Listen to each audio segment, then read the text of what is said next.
আধুনিকতার ছোঁয়া কিন্তু আমার ভিতরে আছে মামা, কিন্তু ভুলে যাই। কেন জানেন? আমি একজন মধ্যবিত্ত, তাই আমার স্বাদ আছে, সাধ্য নাই। দামি জিনিস ঠিকই দেখি, দেখেও না দেখার ভান করি। আমি হাসি ভেবে, কাঁদিও ভেবে। কেন জানেন? আমি একজন মধ্যবিত্ত। যখন আমি ঘরে ঢুকতাম, আমি যখন দেখতাম যে আমার বাবা সে সুস্থ অবস্থায় পত্রিকা পড়ছে, আমার মা ওষুধের বক্স থেকে ওষুধ খাচ্ছে, আমার বাবার সাথে গল্প করছে, আমার ছোট বোনটা পড়ছে, আমার বউটা ডাল মুরগির ঝোল দিয়ে খেয়েও সুখে আছে, আমার আর কোনো কষ্ট লাগতো না। আমার কাছে মনে হতো স্বর্গ মনে হয় আমার ঘর। আমি 11 মাস সুখে ছিলাম, আমি 11 মাস শান্তিতে ছিলাম, তবে এখন আর সুখে নাই, এখনো শান্তিতে নাই মা।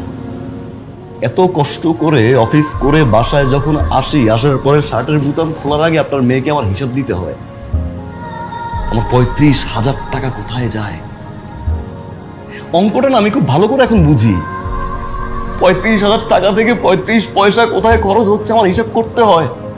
একজন মধ্যবিত্ত কখনো কাঁদতে পারে না মা,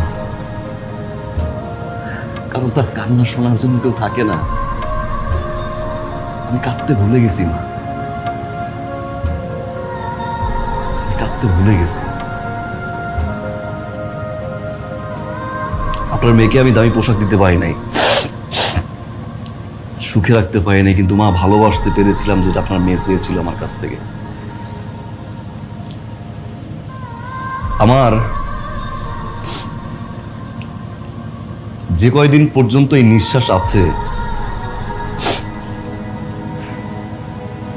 আমার মায়ের জন্য আমি করব, আমার বাবার জন্য আমি করব, আমার ছোট বোনটার জন্য আমি করব।